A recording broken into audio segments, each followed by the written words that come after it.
ইনকিলাব মঞ্চের অন্যতম নায়ক কিংবা খলনায়ক শরীফ উসমান হাদী গত বছর হত্যাকাণ্ডের শিকার হয়েছে। তার হত্যাকাণ্ডকে কেন্দ্র করে অসংখ্য নাটক মঞ্চায়ন করা হয়েছে, অন্তর্বর্তীকালীন সরকার মঞ্চায়ন করেছে।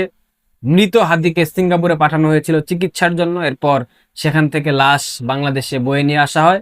হাদীকে যে গুলি করেছিল তাকে বিভিন্নভাবে ট্যাগ দেওয়া হয়েছিল, ছাত্রলীগের কর্মী, যুবলীগের কর্মী। 5 আগস্টের পর মিছিল মিটিং করেছে। তার নাম ফয়সাল করিম দাউদ খান এবং তার যে সহকারী তার নাম ছিল আলমগীর হুসাইন। হাদীর হত্যাকাণ্ডের পর ফয়সাল করিম দাউদ খান এবং তার সহযোগী আলমগীর হুসাইন কাতারে চলে গেছে, এরকম একটা সংবাদ প্রকাশ করা হয়েছিল। বিভিন্ন গণমাধ্যমে আমরা দেখেছি এবং প্রবাসী সাংবাদিক জুলকারনাইন জুলি সেইটা নিয়ে অসংখ্য তথ্য দিয়েছিল, কিন্তু আমরা কখনো বিশ্বাস করিনি। আর হাদীর হত্যাকাণ্ডের সাথে জড়িত বা সম্পৃক্ত ফয়সাল করিম দাউদ খানকে বলা হয় আওয়ামী লীগের লোকজন, অর্থাৎ আওয়ামী লীগের কর্মী। এখন হাদীকে যে ফয়সাল করিম দাউদ খান হত্যা করেছে তার কোনো নিশ্চিত প্রমাণ আপনারা পেয়েছেন? কোথাও দেখেছেন? দিতে পেরেছে? পারে নাই। ফয়সাল করিম দাউদ খান লাইভে এসে একাধিকবার স্বীকারোক্তি দিয়েছে সে হাদী হত্যাকাণ্ডের সাথে সম্পৃক্ত না, তাকে ফাঁসি দেওয়া হয়েছে, তার নাম জড়িয়ে দেওয়া হচ্ছে। এরপর সে মেঘালয় বর্ডার দিয়ে ভারতে প্রবেশ করে দীর্ঘদিন সেখানে ছিল। গতকাল পশ্চিমবঙ্গ পুলিশ তাকে বনগাঁও সীমান্ত থেকে গ্রেফতার করেছে, সে এবং তার সহযোগী আলমগীর হুসাইনকে। গ্রেফতারের পর হয়তোবা বাংলাদেশে ফিরিয়ে দেওয়া হবে, বিভিন্ন প্রক্রিয়া চলমান রয়েছে। বাংলাদেশ হাইকমিশনের সাথে হয়তোবা ভারতবর্ষের হাইকমিশন যোগাযোগ করছে, কোনো একটা মাধ্যমে তো বাংলাদেশে অবশ্যই ফেরত আনা হবে তাদেরকে।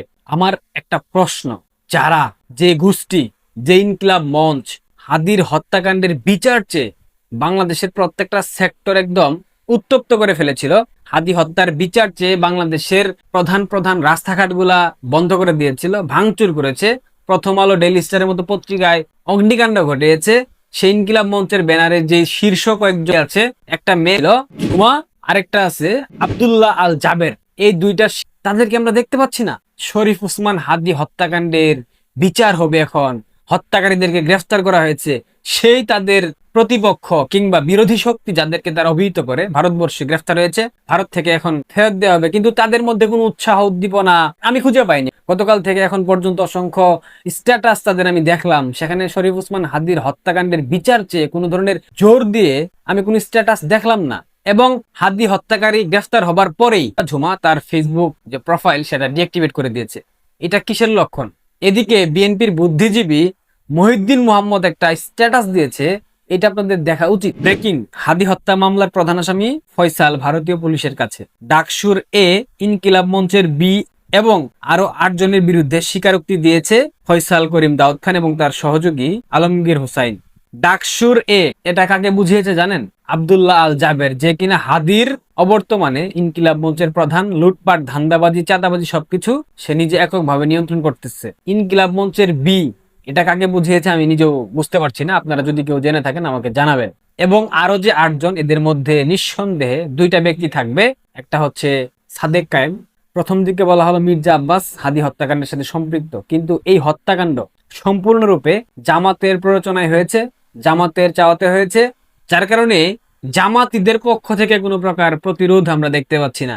জামাতিরা হাদী হত্যাকাণ্ডের বিচার চেয়ে একদম ফাটিয়ে ফেলেছিল, এখন তারা কেন কথা বলে না? কারণ পর্দা ফাঁস হতে চলেছে। 8 জনের বিরুদ্ধে যে স্বীকারোক্তি দিয়েছে, এই 8 জনের মধ্যে প্রত্যেকেই জামাতের নেতাকর্মী। এখানে শিবিরের সাদিক কায়েম আছে, ঢাকা বিশ্ববিদ্যালয়ের ভিপি, এবং মাসুদ, ঢাকা মহানগর দক্ষিণ জামাতের জেনারেল সেক্রেটারি, সেও এই হত্যাকাণ্ডের সাথে সম্পৃক্ত। কারণ ঢাকা 8 থেকে হাদী স্বতন্ত্র প্রতীকে ইলেকশন করতে চেয়েছিল, যেখানে পরবর্তীতে নাসিরউদ্দিন পাটোয়ারিকে দেওয়া হয়েছে, কিন্তু প্রথম দিকে সাদেক কায়েম সেখানে নির্বাচন করার কথা ছিল। সুতরাং একে একে মেলান, দুয়ে দুয়ে মেলান, বুঝে যাবেন হাদী হত্যাকাণ্ডের সাথে কারা সম্পৃক্ত। ইনকিলাব মঞ্চের ব্যানারে যে শীর্ষ সন্ত্রাসীগুলো এখন আছে, এরাই হাদী হত্যাকাণ্ডের সাথে সম্পৃক্ত এবং এইটার প্রমাণ খুব শীঘ্রই আমরা পেতে যাচ্ছি। বিএনপির কাছে আমার একটা আবেদন, জনাব তারেক রহমান এবং বাংলাদেশের বর্তমান স্বরাষ্ট্রমন্ত্রী জনাব সালাউদ্দিন সাহেব, হাদীর যারা হত্যাকারী, যারা হাদী হত্যাকাণ্ডের সাথে পরোক্ষ কিংবা প্রত্যক্ষভাবে জড়িত, আপনি প্রত্যেককেই শাস্তির মাধ্যমে একটা দৃষ্টান্ত স্থাপন করে যান যে রাজনৈতিকভাবে কাউকে প্রতিহিংসার শিকার বানিয়ে হত্যা করাটা মোটেও গণতান্ত্রিক প্রক্রিয়ার রাজনীতিতে কাম্য নয়। আমি প্রত্যাশা করি আপনারা এই বিচারটা করবেন।